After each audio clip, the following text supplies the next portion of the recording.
Today is April 2nd and it's National Autism Awareness Day. And all of April is Autism Awareness Month. So we have a special guest here today to talk to us about autism, and it's Adventure Ashton. Welcome, Adventure Ashton. Hi, Miss Phillips. And did you know Adventure Ashton is really my son? Shocking! So Adventure Ashton is here today, and he's not wearing his usual adventure outfit, but he is still Adventure Ashton, and he's going to answer some questions for us about autism. So thanks for being here. Oh, thanks for having me, Miss Phillips. So the first question I have is, what do you think autism is? I think it's when your brain works differently, and sometimes you can't come up with the right words, or maybe your brain thinks fast, and it's a little hard to make friends or come up with the right words. Yeah, that's what I think it is. So I remember when you were little, you did not like loud noises or brightly colored food. So there was a couple things you were pretty sensitive to. Do you remember that at all? Yes, I do. But there was also some amazing things. Like I remember you loving penguins and orca whales, and you knew everything there was to know about all the different species of penguins. And do you still love penguins today even? Yep. Yeah? Still love animals? Yeah, I love every kind of animal. So I have another question. What would you want to tell kids or people out there about other people who have autism? What advice would you want to give people? My advice, if you meet someone with autism, just treat them normally like any other person, because they have feelings and emotions just like any other kid or adult. And yeah, I think you should just accept them for who they are. And yeah. That's great advice. So sometimes if you see people with autism, sometimes you see people who can't actually talk, that can't say how they're feeling, and they might be making noises, or maybe they're spinning around. So they might have different behavior sometimes, but is that something you think people should be scared of? Nobody should ever be scared of someone with autism. I think they just should accept them for how they are and how they act. Maybe understand that everyone is different. Yeah. Well, thank you so much for being here today. We're wearing blue today in support of Autism Awareness, and thank you for sharing your personal feelings and experience with having autism. I love you. I love you too, Mom. Have a great rest of your afternoon. Wait, I forgot. We need to check in with Trixie for Trixie's treasure of the day. Trixie's treasure of the day it is. Okay, it's time for us to read Trixie's treasure of the day. Trixie, what advice do you have for us today? Let's read it. Aw, this is a good piece of advice. It says, remember, appreciate others for their differences. Love, Trixie. Oh, that's great advice for today. So remember what I always say in class, if all of us were exactly the same, the world would be pretty boring. So make sure to embrace each other and accept each other and appreciate each other for our differences, okay? Otherwise, the world would be so boring. All right, now we're gonna do something really fun. I know I've been giving you a lot of writing activities this week, so I thought today we could take a little break from writing and we can do a direct to draw. So before we get started, make sure you get a pencil and a piece of paper, or you can get a black pen if you have one, and we can do it like we do in class, okay? So grab your paper and a pencil, and if you needed a clipboard.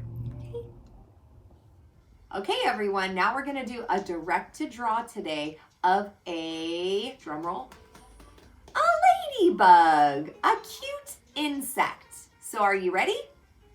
Make sure you have a pencil and a piece of paper and something hard to draw on. And if you're like me and my students, make sure you use a black pen if you have it, like we do when we do a traditional direct to draw. Otherwise, if you want to use a pencil, you can, but remember, you're going to follow me and we're going to live with whatever little mistakes we make, and we're going to turn it into a nice masterpiece, okay? So let's get started. Okay, everybody, so the first thing we're gonna do is we're gonna draw a triangle for the head. So remember, a triangle has 3 sides. Okay, and the next thing that we're gonna draw is gonna be the body. And do you know what shape the body is in? It's a circle. Okay, so I'm gonna actually start my circle up here, a little bit up on the head of the ladybug. And I'm gonna draw a big round circle body. Now remember, I'm using a marker. If you're using a pen, you can't erase it. You have to live with whatever you draw, which is okay. Everyone's art is always gonna look differently. Okay, now I'm gonna draw 3 lines for legs because I know that all insects have a head, a thorax, which is up here on a ladybug, and an abdomen, which is down here. And they also have 6 legs. So I'm gonna draw 1 diagonal line coming up away from the body on both sides. And I'm gonna try to make it close to the same spot on both sides. Now I'm gonna draw another short line coming out of the side, like a straight line.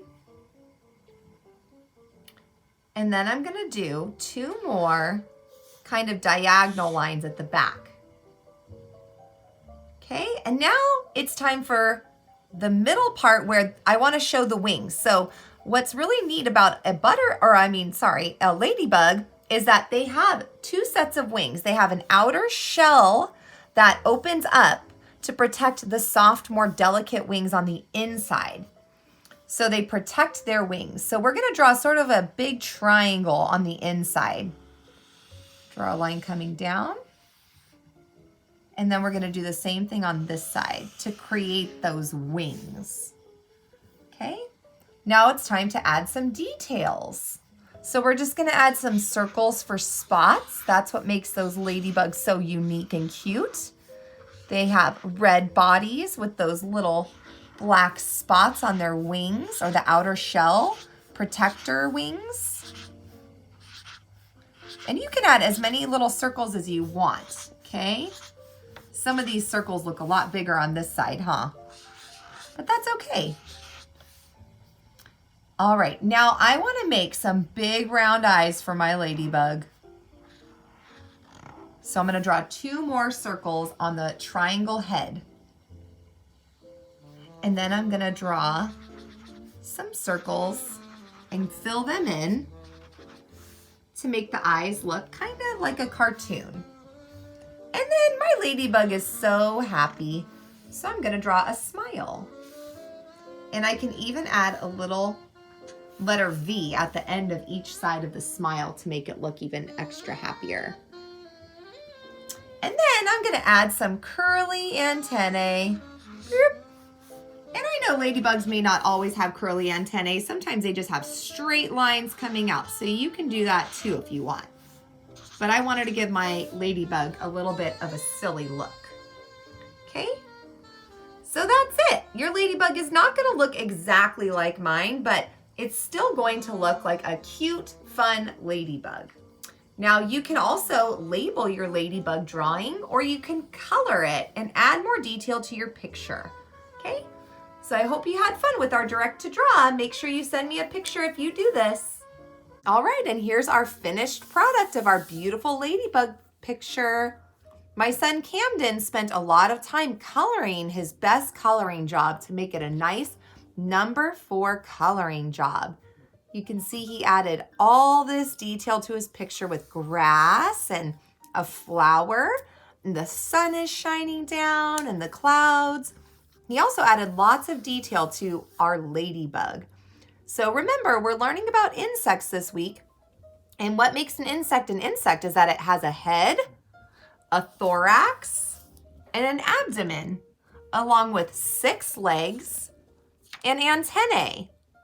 Now, what makes a ladybug special is that it's a type of insect that has wings, so it's able to fly. Not all insects have wings and are able to fly. A ladybug is also considered a beetle. That's the family it belongs in the insect world. It is a type of beetle. All right, so have fun with your drawing and coloring, and I'll see you tomorrow. Have a great day.